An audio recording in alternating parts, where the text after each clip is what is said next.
SC ST రిజర్వేషన్లు తీసేస్తాం అని బీజేపీ వాళ్ళు మాట్లాడుతున్నారు కొంతమంది అక్కడక్కడ.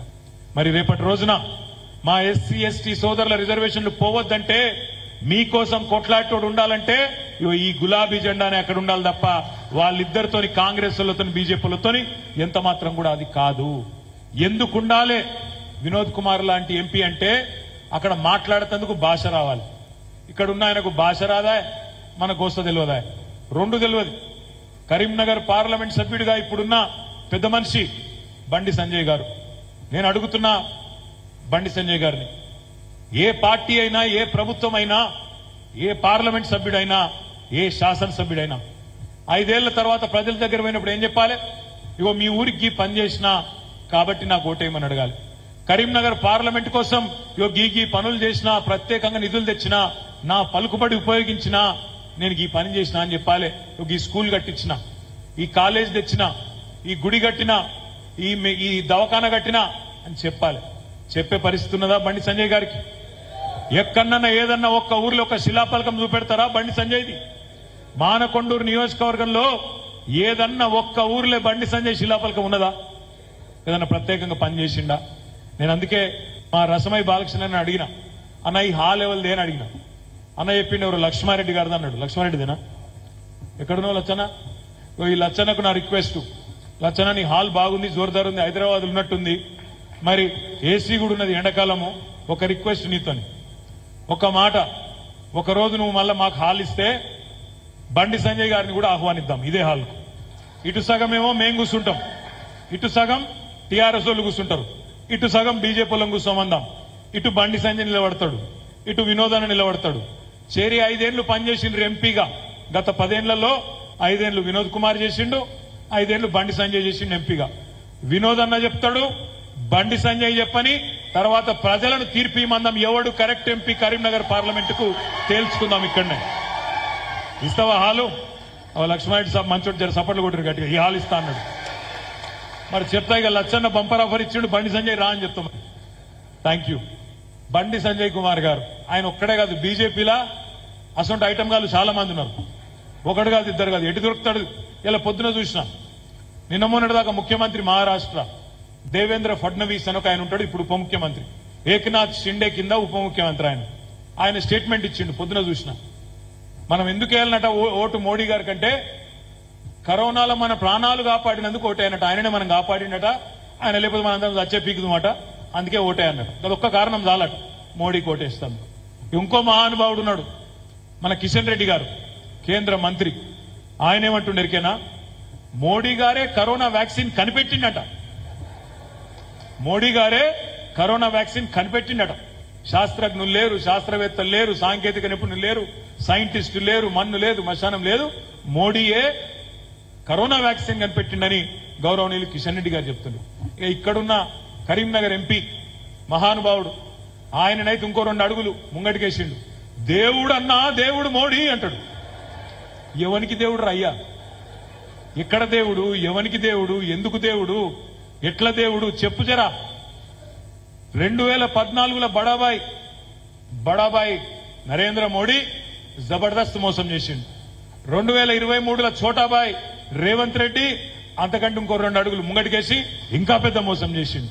బడాబాయ్ ఏమన్నాడు అన్నాడు, ఆప్ సబ్ లోగ్ జన్ ధన్ ఖాతా ఖోలో, మే ధన్ 15 लाख డాల్ దేతో అన్నాడు. వచ్చినాయి ఎవరికైనా 15 लाख దేశంలో? చెవులో మంచిగా పువ్వు పెట్టిండు. సంవత్సరానికి 2 కోట్ల ఉద్యోగాలు ఇస్తా అన్నాడు. 10 ఏళ్లలో 20 కోట్ల ఉద్యోగాలు వచ్చినాయా? రైతుల ఆదాయం డబల్ చేస్తా అన్నాడు 2022 కల్లా. అయ్యిందా? రైతుల ఆదాయం డబల్ అన్నాడు, కష్టాలు డబల్ చేసిండు. తర్వాత బుల్లెట్ రైళ్లు ఉరికిస్తా అన్నాడు, దేశమంతా బుల్లెట్ రైళ్లు ఉరికిస్తా 2022 కన్నా అన్నాడు. అయిందా? ప్రతి ఒక్కరికి ఇల్లు కట్టిస్తా అన్నాడు. అయిందా? చెప్పుకుంటా పోతే శాంతాడంత లిస్ట్ ఉంది. మస్తు ఫేకిండు. ఫేకి మొత్తానికి 2014లో ప్రధానమంత్రి అయిండు. బడాబాయ్ ఆ మోసం చేసిండు. ఛోటాబాయ్ ఇక్కడ రేవంత్ రెడ్డి 2023లో మనం చెప్తానే ఉన్నాం. మానకొండూరులకు చెప్పినాం, సిరిసిల్లోకి చెప్పినాం, సిల్కకు చెప్పినట్టు చెప్పినాం. తినే పల్లెంలా అన్నంలా మన్ను పోసుకోకరి దండం పెడతామని చెప్పినాం. ఇన్లే పోసుకున్నారు. ఏమైంది? ఇప్పుడు అంటాను పోతా అంటే ఊళ్ళల్లో, ఎంత పని చేస్తే పాలిచ్చే బర్రెని ఇడిచిపెట్టి ఆయన పొడిచే దున్నపోతుని తెచ్చుకున్నాం, ఎంత పని అయిపోయాయని చెప్పి ఇప్పుడు నెత్తి కొట్టుకుంటా ఉన్నారు. వాస్తవమా కాదా మీకే తెలుసు, నాకంటే బాగా. వాస్తవమేనా? నాకు తెలిసి అయితే రేపు కరీంనగర్ పార్లమెంటులో కాంగ్రెస్ పార్టీకి మాత్రం ఓట్లు వేసే పరిస్థితి లేదు, ఇది పక్కా. ఎట్లాగూ ఓట్లు పడాయని చెప్పి వాళ్ళు డమ్మీ క్యాండిడేట్ని తెచ్చిపెట్టుకున్నారు పాపం. నిన్న నాకేమనిపించింది తెలుసని, నా క్యాండిడేట్ను చూస్తే ఆయనను అమ్మతోడు చెప్తున్నా, అల్గనూరు చౌరస్తాల ఎవరన్నా తీసుకొచ్చి కాంగ్రెస్ కండువా లేకుండా అల్గనూరు చౌరస్తాల కాంగ్రెస్ క్యాండిడేట్ నిలబడితే ఎవడన్నా ఒక్కడన్నా గుర్తుపడతాడా? పాపం ఎవడో బస్సు కోసం ఎదురు చూస్తున్నా అనుకుంటారు తప్ప ఆడెవడో ఎవరికి తెలియదు ప్రపంచంలో. ఎవడరా అయ్యా అంటే ఏమో. అరే మనకిడ మంచి మంచి వాళ్ళు ఉండే కాంగ్రెస్ వాళ్ళు క్యాండిడేట్లు. పక్కకు ప్రవీణ్ రెడ్డి ఉండే హుస్నాబాద్ లో, పాపం మాజీ ఎమ్మెల్యే, అంతో ఇంతో కొద్దిగా ముఖం తెలివి ఉన్నాడు, మంచోడు ప్రవీణ్ రెడ్డి. ఆయనను మూల కూర్చోబెట్టింది. జీవన్ రెడ్డి సాబ్ ఉండే మాజీ మంత్రి, కొద్దిగా మంచోడు, ఆయనను కూడా ఆయనతో కరీంనగర్ లో పోటీ చేస్తా అంటే బల్మిటి గుంజుకపోయి నిజామాబాద్ లో పెట్టిరు. అంటే ఏంది వీళ్ళ ఉద్దేశం? కరీంనగర్ లో కాంగ్రెస్ వాడు గట్టోడైతే మనం గెలుస్తాము పక్కా అనే విషయం వాళ్ళకు కూడా ఎరికే. అందుకే ఓ డమ్మిగాని పెట్టి రేవంత్ రెడ్డి బండి సంజయ్ అండర్స్టాండింగ్ లా బండి సంజయ్కి ఏమైనా ఓట్లు పడతాయేమో అనేది వాళ్ళ చిల్లర ఆలోచన, చిల్లర ప్రయత్నం.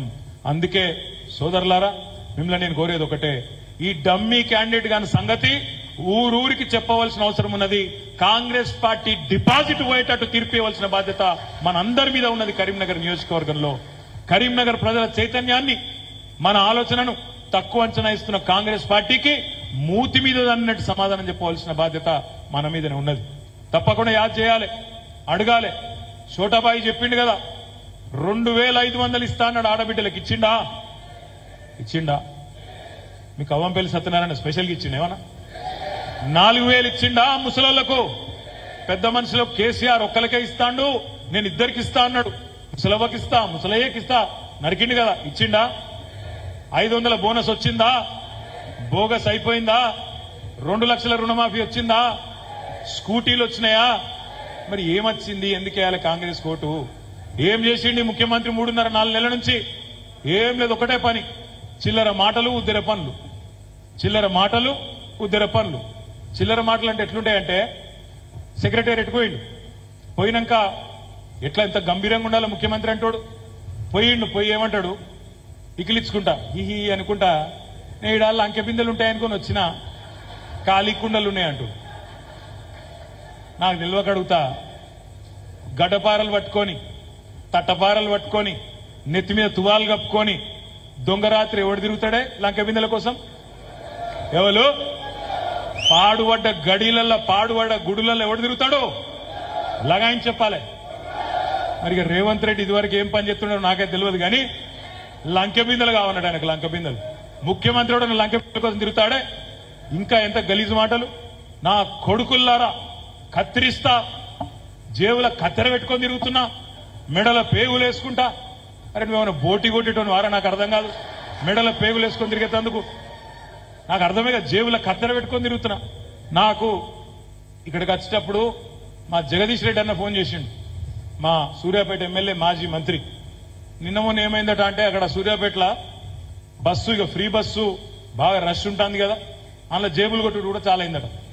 ఆయనతో ఏమైంది, సూర్యాపేటలోకి ఇట్లనే ఒకళ్ళు జేబులు కొట్టేస్తే వాళ్ళు ఒక పిల్లగాని పట్టుకొని వాని పోలీసులకు అప్పచెప్పింది. పోలీసు వాళ్ళు ఆయన 2 చంపితే కూడా 100 దగ్గర ఏం దొరకలే. వాని మీద పర్సు లేదు, పైసలు లేవు, ఏం లేవు. దౌడమికలు 2 చంపితే కూడా ఏం దొరకలే. ఆఖరికి జేబులకి వెళ్ళి మాత్రం కత్తెరెళ్ళింది. వాడిని అడిగిరాడ, మరి నువ్వు జేబు దొంగ కాకపోతే కత్తెర ఎందుకు పెట్టుకున్నావు అని. అవు సార్ నన్ను అడుగుతున్నావు, మరి రేవంత్ రెడ్డిని అడుగుపో, ఆయన ఎందుకు పట్టుక తిరుగుతున్నావు? గిట్లున్నది కథ ముఖ్యమంత్రి. ఇక మన కర్మ కాకపోతే గిన మన ముఖ్యమంత్రి, ఆయన మాట్లాడే మాటలు దౌర్భాగ్యానికి మనం వినాలి. ఏం మాటలే అవి నాకు అర్థం కాదు. 70 ఏళ్ల వయసున్న కేసీఆర్ను పట్టుకొని 14 ఏళ్లు పోరాడి తెలంగాణ తెచ్చిన నాయకుడు, తెలంగాణ సాధకుడు, కలలో కూడా ఊహించని విధంగా అసాధ్యాన్ని సుసాధ్యం చేసిన నాయకుడిని పట్టుకొని ఆయన మాట్లాడే మాటలు వింటలేరా? మీరు చూస్తలేరా? మనసు గాయపడతలేదా? బాధ అనిపిస్తలేదా? 4.5 నెలల్లో ఎన్ని సందర్భాలలో అనిపించింది, అయ్యో మన ప్రభుత్వం పోకపోతే బాగుండు, ఇంకొద్దిగా కష్టపడితే మా రసమై గెలుస్తుండే కదా అనిపించిందా? అనిపించిన వాళ్ళు సరే గట్టిగా సపోర్ట్లు కొట్టరు చూద్దాం. అప్పుడు అనిపించలే, ఇప్పుడు అనిపించింది కదా బాధ. అప్పుడేమో అనిపించలే చక్కగా. ఒక్క మాట చెప్తా, మీరు ఇది ఒక్కటి నేను మనసుకి ఎక్కించుకోండి. ఎంత తేడా అయింది మన కాళ్ళ కాంగ్రెస్ వాళ్ళకు? 1.8%. అంటే ఎంత? 118 ఓట్లు. 1000 118 కాదు, 101.8 ఓట్లు. 1018 ఓట్లు. 1000 అంటే ఒక బూత్ లో మీరు 18-20 ఓట్లు ఎక్కువేపిస్తే ఇవాళ మన గవర్నమెంటే ఉంటుంది. మన లాపర్వా. మనం నిజంగా చెప్పాలంటే ప్రజలు ఓడగొట్టలే, మనది మనమే ఓడించుకున్నాం. ఇది పక్కా. మనది మనమే అంటే మీదున్నోళ్ళు కిందున్నోళ్ళు అందరం.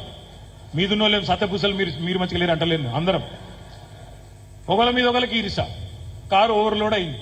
నేను ఒక మాట అడుగుతా, మీరు చెప్పురే, ఏ ఊళ్ళోనైనా బీజేపీ వాళ్ళు 2-3 కంటే ఎక్కువ ఉంటారే? ఎక్కడున్నారు? మనం ఎంతమంది ఉంటాం? 100-150 ఉంటామా? నేను పోతా అప్పుడప్పుడు ఊళ్ళకు ప్రోగ్రాంలకు పోతే ఎక్కడ పోయినా 100-150 మంది వస్తారు. మళ్ళీ డబ్బాలు తెరిస్తే మాత్రం నాకు అది అర్థం కాదు. 70 వీళ్ళందరూ ఇంతమంది వచ్చిరి, ఇంత హడావుడి ఉండే, మరి డబ్బాలు తెరితేనేమో ఓట్లు రాలి. ఏం సంగతి అంటే మన దాంట్లో మనకే ఐకమత్యం లోపించింది. ఒకళ్ళకు పెత్తనం ఇస్తే ఇంకోళ్ళకు నచ్చదు. నేను శేఖర్ గౌడ్ పేరు చెప్పినా అనుకో, ఇప్పుడు మిగతా వాళ్ళకి నచ్చదు మానకొండూరు మండలంలో. నేను దేవేందర్ రెడ్డి పేరు చెప్పినా అనుకో, ఇంకొంతమందికి నచ్చదు. శ్రీనివాసరెడ్డి పేరు చెప్పినా అనుకో, శంకరపట్నంలో కేశవపట్నంలో ఇంకొంతమందికి నచ్చదు. సిద్ధంవేణి పేరు చెప్పినా అనుకో, ఇంకో 2-3 ఉంటారు అలిగేటోళ్ళు. గిది బాల మర్చిపోతున్నాం మనం. కానీ దయచేసి నేను మిమ్మల్ని కోరేది ఒకటే, ఉండొచ్చు మనది మనకు మస్తుగా ఉండొచ్చు, కానీ ఇవాళ మన అమ్మ లాంటి తల్లి లాంటి మన పార్టీకే ఇవాళ ఒక సవాల్ వచ్చింది. ఇలా అవతలోడు ఏం మాట్లాడుతున్నా మీరు చూస్తున్నారు. ఒక్క సీటు కూడా మీరు గెలవరు అంటుండు రేవంత్ రెడ్డి. మీరు 2 సీట్లు గెలిస్తే రాజీనామా చేస్తా అంటుండు వెంకటరెడ్డి. 3 లక్షలతో గెలుస్తా, వినోద్ కుమార్ గెలిస్తే నేను రాజకీయం సన్యాసం చేస్తా అంటుండు బండి సంజయ్. మరి మన తల్లి మీదకి 3 దుర్మార్గులు వచ్చి ఇష్టం వచ్చినట్టు అరుతుంటే, మన తల్లినే అటాక్ చేసే ప్రయత్నం చేస్తుంటే, మన అమ్మనే ఇలా ఖతం చేసే ప్రయత్నం చేస్తుంటే, ఇప్పటికన్నా రేషం రాదా? ఇప్పటికన్నా కలిసి పనిచేయలేమా? ఆలోచించండి. ఇప్పటికైనా మనకుండే వ్యక్తిగతమైన అహాలు ఈగోలు పక్కకు పెట్టుకొని మొదలు మే 13 నాడు వినోద్ అన్నను కరీంనగర్లో గెలిపించుకుందాం. అటెనక మన సంగతి చూసుకుందాం, మన ఊళ్ళే అటెనక చూసుకుందాం అనే ఆలోచన చేయొద్దా? దయచేసి నేను మీకు దండం పెట్టి చెప్పేది ఏంటంటే, మన నాయకులు ఫుల్ ఉన్నారు, కారు ఓవర్లోడ్ ఉంది. నిజంగా చెప్పానంటే ఏ ఊరికి ఆ ఊరికి మనమే ఉన్నాం. అందుకే దయచేసి మీరు కనుక గట్టిగా అనుకుంటే ఏ పరిస్థితుల్లో కూడా ఈరోజు వేరేటోడు గెలిచే పరిస్థితి లేదు. ఇక్కడ నా కాంగ్రెస్ డమ్మీ ఇక ఉన్నది బండి సంజయ్. ఇక బండి సంజయ్ పాపం ఆయనకి ఏం తెలియదు. ఆయనకు తెలియదన్న విషయం కూడా ఆయనకు తెలియదన్న విషయం కూడా తెలియదు పాపం. ఆయన ఏదో ఒరుతుంటాడు, ఆయన ఏదో ఒరుకుంటూ తిరుగుతూ ఉంటాడు. ఏందా బండి సంజయ్ నువ్వేం చేసినావు 5 ఏళ్ళు అంటే జై శ్రీరామ్ గంత కదా, ఒకటే ఇక ఇంకేం తెలియదు పాపం. జై శ్రీరామ్. నేను ఒకటి అడుగుతా అన్నా, ఇప్పుడు కరీంనగర్ పార్లమెంట్ నియోజకవర్గంలోనే 3-4 గొప్ప గుళ్ళు ఉన్నాయి. వేములవాడ రాజన్న ఎప్పుడొచ్చిండే తెలియదు. ఎప్పటి నుంచో ఉన్నాడు, శతాబ్దాలు దశాబ్దాలు 100,000 ఏళ్ళకెళ్ళి ఉన్నాడు. కొండగట్టు అంజన్న ఎప్పుడొచ్చిండే? మీ ఇల్లందకుంటల రామాలయం ఎప్పుడొచ్చింది? రాముల వారికి గుడి ఎప్పుడొచ్చింది? మా సిరిసిల్ల మార్కండేయుల గుడి ఎప్పుడొచ్చింది? ఎవరికి తెలియదు. 100,000 ఏళ్ళకెళ్ళి ఉన్నాయి, కొత్తగా వచ్చినాయి కాదు ఇవేవి. మరి బీజేపీ ఎప్పుడొచ్చిందే? 1980. మరి నిన్నగాక మొన్న పుట్టిన బీజేపీ మేమే దేవుడికి మొత్తం గుత్తా, దేవుడు మొత్తం మేమే అరుచుకుంటున్నాం, దేవుడిని మొత్తం మేమే చూసుకుంటున్నాం అంటే మనం పిచ్చోళ్ళమా? ఇప్పుడు ఇక్కడ ఈ వేదిక మీద చూడండి, మా గడ్డం నాగరాజు జోర్దార్ బొట్టు పెట్టిండు, అగో మా శేఖర్ గౌడ్ జోర్దార్ బొట్టు పెట్టిండు, సిద్ధం వేనైతే పొడుగు నామమే పెట్టిండు, అగో మా రవీంద్రరావు సాబ్ కూడా మంచి బొట్టు పెట్టిండు. ఎవరు పెట్టిరు వీళ్ళకి బొట్టు? బండి సంజయ్ వచ్చి పెట్టిండా? మోడీ పెట్టిండా? అంటే ఇక మనకి ఇదివరకు కట్టు తెలియదు, బొట్టు తెలియదు, దేవుడు తెలియదు, దేవుని గుడి తెలియదు, పూజ తెలియదు, పండుగ తెలియదు, పబ్బం తెలియదు. వీడే వచ్చి చెప్పినాడు మనకు. మాటలు ఎట్లా మాట్లాడతారు వీళ్ళు? జై శ్రీరామ్ పక్కా.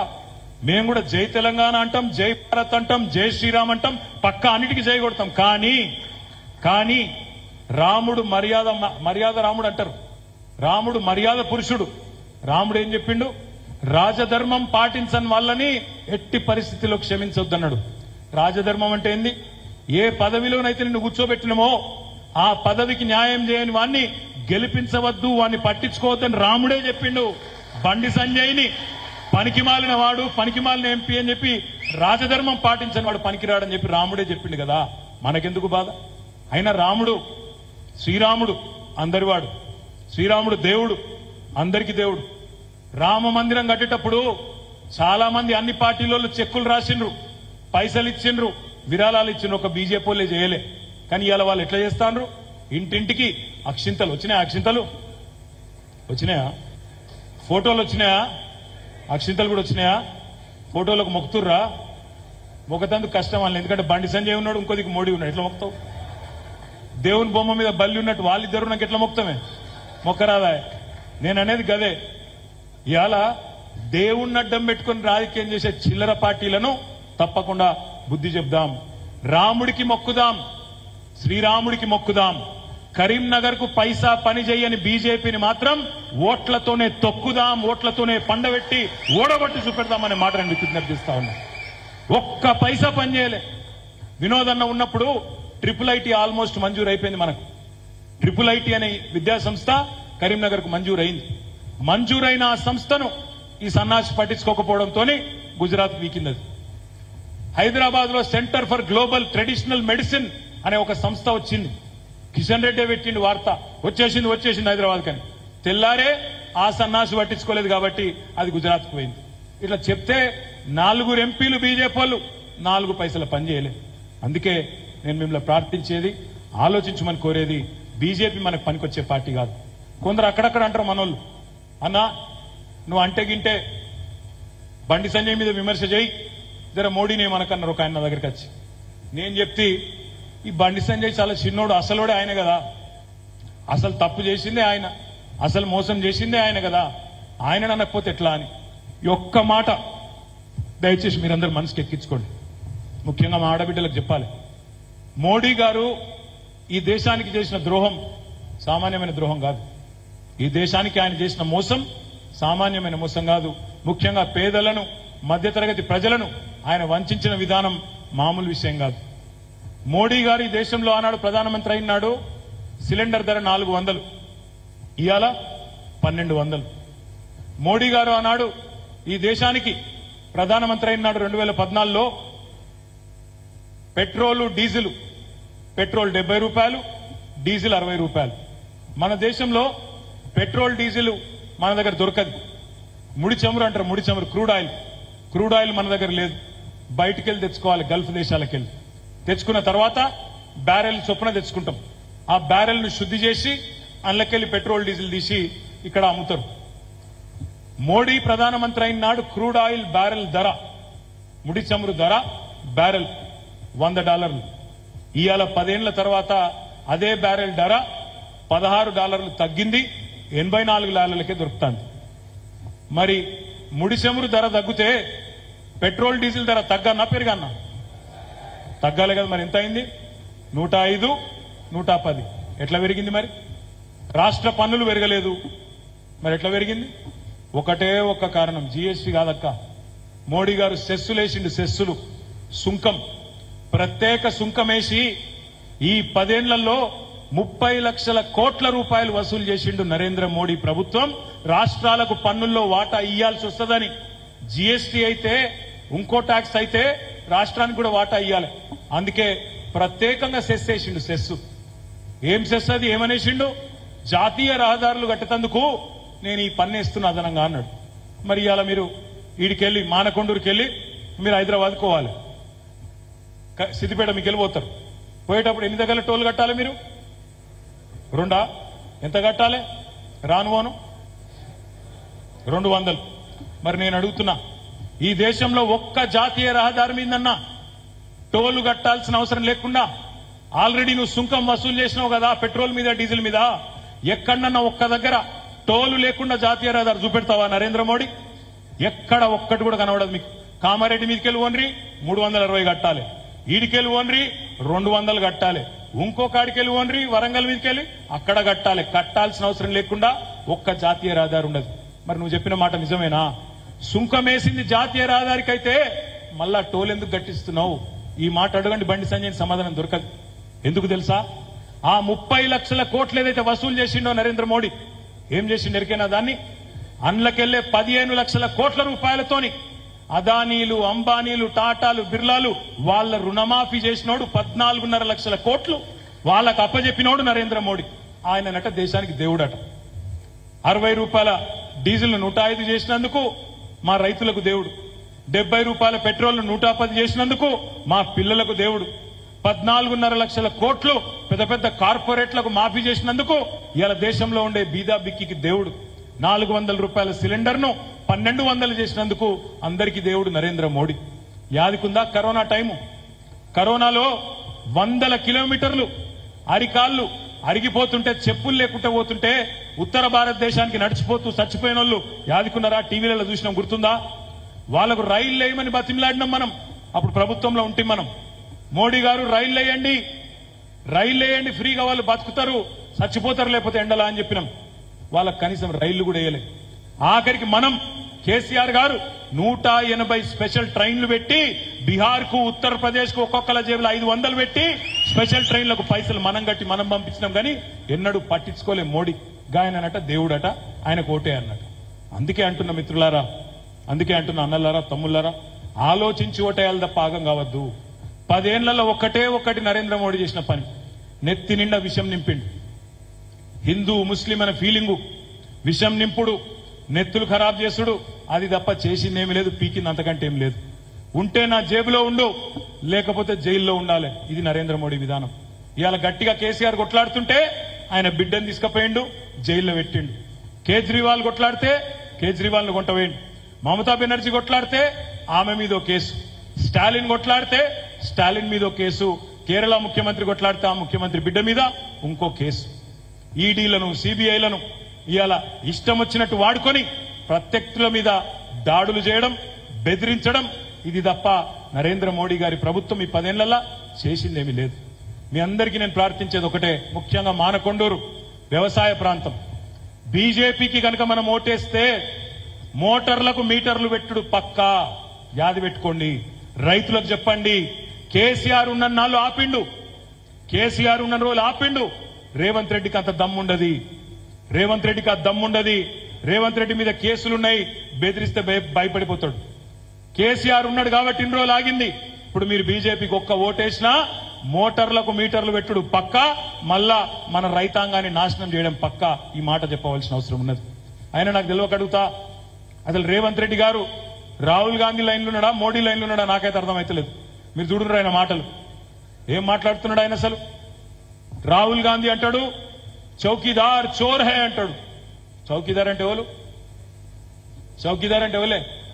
మానకొండ రోజులు తేజ్ అనుకున్నా కానీ అంత తేజ్ లేదు. చౌకీదార్ అంటే మోడీ.